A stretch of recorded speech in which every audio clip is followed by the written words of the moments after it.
بسم اللہ الرحمن الرحیم۔ السلام علیکم میرے پیارے دوستو۔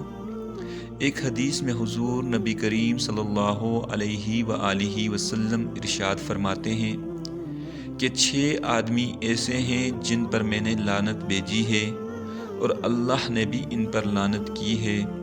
وہ 6 آدمی یہ ہیں: نمبر 1، اللہ کی کتاب میں اضافہ کرنے والا۔ نمبر 2، وہ شخص جو جبر و قہر سے اقتدار حاصل کر کے اس آدمی کو عزت دے جس کو اللہ نے ذلیل کیا ہو، اور جس کو اللہ نے عزت عطا کی ہو اس کو ذلیل کرے۔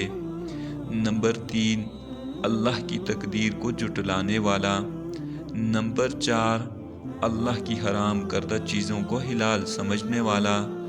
نمبر 5، میری اولاد میں وہ آدمی جو محرمات کو حلال کرنے والا ہو۔ نمبر 6، اور میری سنت کو چھوڑنے والا۔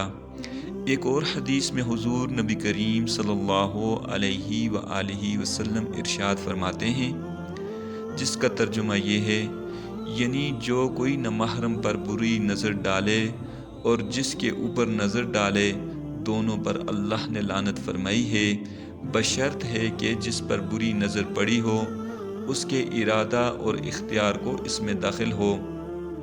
حضرت ابو ہریرہ رضی اللہ تعالی عنہ سے روایت ہے کہ حضور نبی کریم صلی اللہ علیہ وآلہ وسلم نے ایسے مردوں پر لعنت کی ہے جو عورتوں کا لباس پہنے، اور ایسی عورتوں پر بھی لعنت کی ہے جو مردوں کا لباس پہنے۔ حضرت عائشہ صدیقہ رضی اللہ تعالی عنہا سے کسی نے عرض کیا کہ ایک عورت مردانہ جوتی پہنتی ہے۔ حضرت عائشہ صدیقہ رضی اللہ تعالی عنہا نے فرمایا کہ اللہ کے رسول صلی اللہ علیہ وآلہ وسلم نے ایسی عورت پر لعنت کی ہے جو مردوں کے طور طریقے اختیار کرے۔ حضرت ابن عباس رضی اللہ تعالی عنہ سے روایت ہے کہ حضور نبی کریم صلی اللہ علیہ وآلہ وسلم نے لعنت کی ہے ان مردوں پر جو عورتوں کی طرح شکل و صورت بنا کر ہجڑے بنے، اور لعنت کی ہے ان عورتوں پر بھی جو شکل و صورت میں مردانہ پن اختیار کریں، اور ارشاد فرمایا کہ ان کو اپنے گھروں سے نکال دو۔